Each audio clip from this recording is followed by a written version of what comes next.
Hello friends, I'm Allison. Welcome to my BookTube channel. Today I am doing an old-fashioned BookTube tag. I almost never do tags on this channel because I feel like I'm very awkward at them. I never feel like I can pull them off in an engaging way.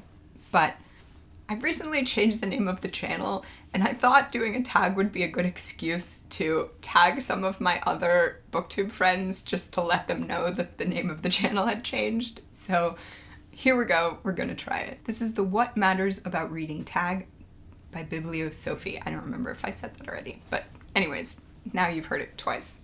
The first question is, what do you want to get out of reading and what stays with you after?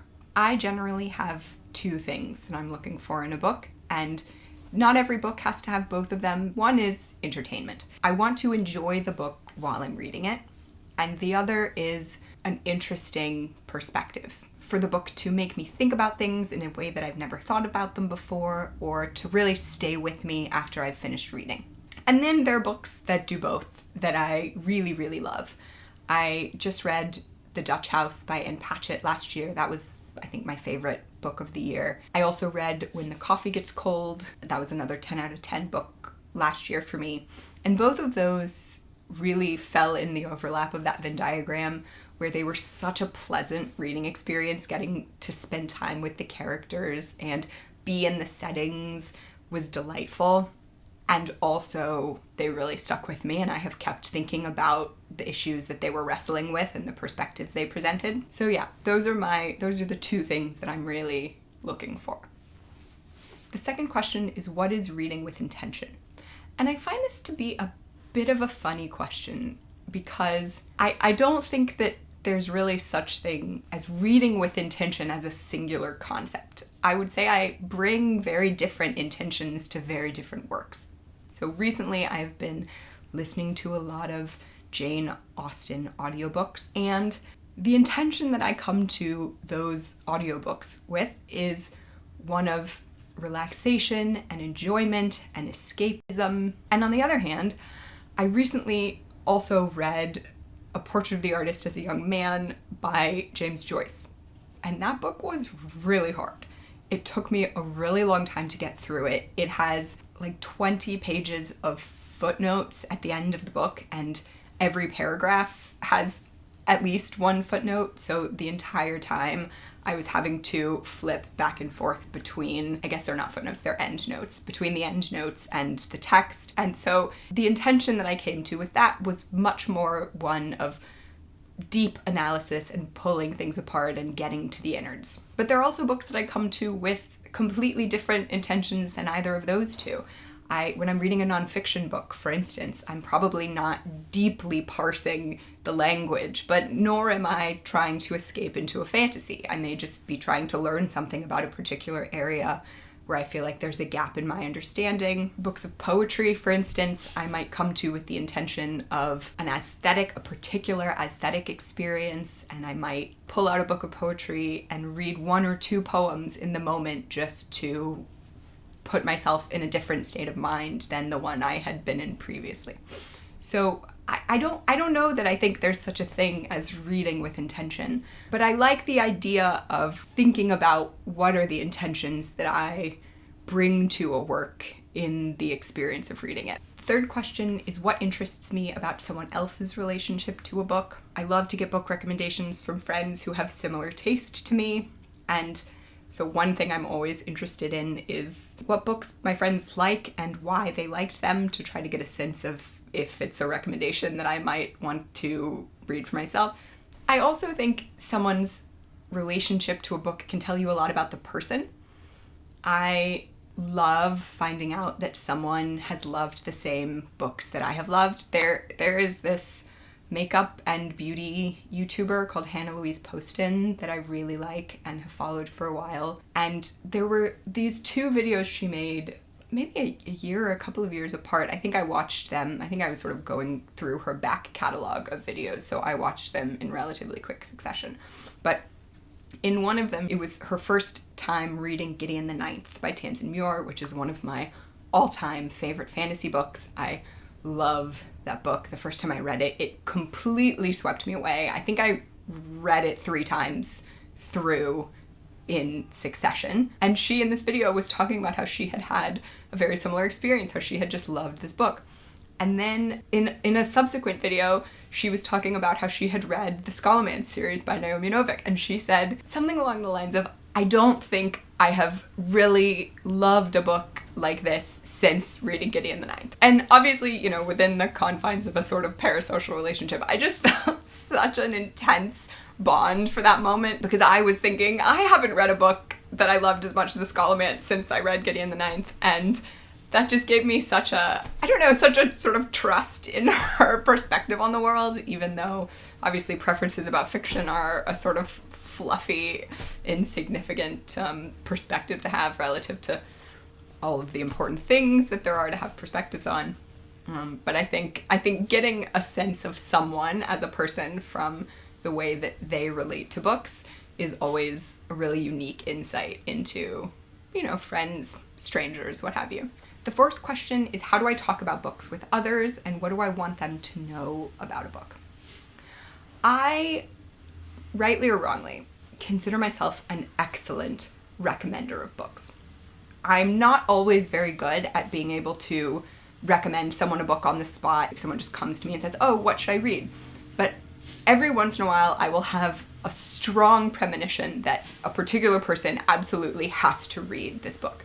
And I am usually like dead on, and that becomes one of their new favorite books. When you have a real beat on someone's sense of humor, and then you read something that is exactly that kind of humor, it's always really fun to be able to share that with them. And I think similarly, when you get a sense of the kind of romantic fantasy that a person has, you know, their idealized form of what they would love to have in a relationship, to find something that really fits that fantasy exactly and be able to share that with them, I think is really fun too. The fifth question is, do I review books publicly or privately? Yes, obviously. I basically make wrap-up videos that review every book that I read, so if you're ever curious what I thought about something, you can check out, you know, the back catalog of wrap-ups on the channel. Do I use a rating system only for YouTube videos? I had never rated books, really published book reviews, or kept a log of book reviews or book ratings before starting the channel. But I think as part of the value add of a video, of a book review video, I think it is good to try to quantify a bit for people, because otherwise it's really hard to know if you're listing a bunch of things you liked and a bunch of things you didn't like, and then to come away and say, you know, I thought it was pretty good. And it's really hard to know, is that 6.5 pretty good or 8.5 pretty good? And also to be able to keep yourself a little honest about how books stack up against other books. I think at least that is helpful to someone watching the channel. I find it helpful when other book reviewers try to quantify it a little bit. So I do. The seventh question is, do I ask myself if I liked a book, and does liking a book matter? I don't think I typically ask myself if I liked a book versus disliked it, but I do, as a practical matter, have to draw a line between books I have really, really loved and everything else. And that is because I am not a big keeper of books, or generally a big keeper of things. And so I have one medium-sized bookshelf in my living room that is mostly, but not entirely full. And the only books that I keep are ones that I really, really love, that are worth, you know, lugging around with me through life. There was a long period of my life where I was moving around a lot and having to bring books. You know, that was a whole other box of possessions that I had to lug with me from state to state. And so only books that I really loved made the cut. And now, even though I'm a bit more settled, I think that philosophy has served me well, and so I'm not planning to buy any new bookshelves. I have here books that I'm using for the channel. Mostly this is a TBR, or books that I'm planning to use for future videos, but my collection, as it were, is just one bookshelf downstairs, and so I do have to distinguish between books that are gonna make it into the collection and everything else. I have a free little library in my front yard, so most of the books, you know, if I get a physical copy of a book that I own, it will go back out into circulation through the little free library system. And then how much does liking a book matter? I don't know that I think it matters, other than just I'm a pretty quick DNFer. If I don't like a book, I'm not gonna force myself to get to the end of it for sort of completionist reasons. I want to spend my time doing things that I want to be doing and that I think I'm getting value out of. And, you know, as I said before, there are books that are not that entertaining, that are sort of more type 2 fun than type 1 fun, but I still think of those as books I like, you know, some of them as books I love. But in terms of just, do I like it? If I don't like it, I'm probably not gonna keep reading it, frankly. Question 8 is, what do I seek out of others who read publicly? And I guess mostly others who read publicly here is other people that I watch on BookTube. I read reviews occasionally in The Atlantic or the Paris Review, but most of my book review content I get on YouTube. And I guess there are two things that I look for in those videos. One is just, is it a good video? And that's not really a book reviewing skill. I mean, something that I have found very interesting through the process of having this hobby is that a lot of what makes you successful at this hobby, a lot of what makes the videos that I am very proud of so good, is nothing even to do with the content of the video. It's the production of the thing, because obviously this is a video medium, and so what is successful is very different than what would be successful just in reading a review on a page. But other than, you know, sort of being edited well and having good B-roll and having the scene setting be very vibey, and, you know, if someone has a really nice voice to listen to, right? Things that affect the sort of video quality. I think I'm mostly just looking for reviews that are thoughtful and that either help me decide if I would be interested in reading that book, or give some insight or perspective into the book that even if I read it, or even when I do read it, or if I have already read it, that isn't something I have already thought of.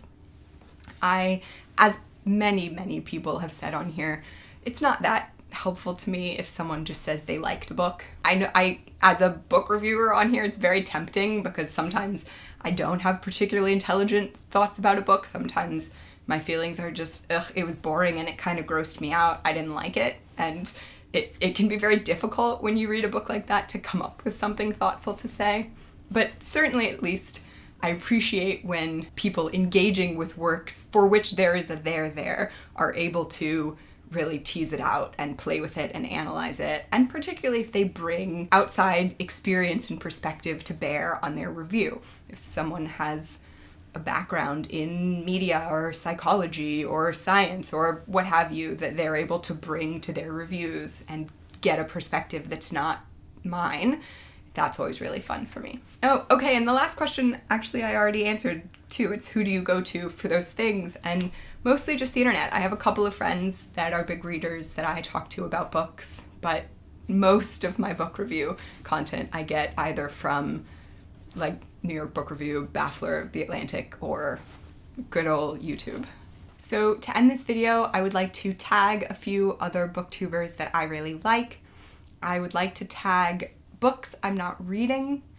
I would like to tag Cat and Too Many Books.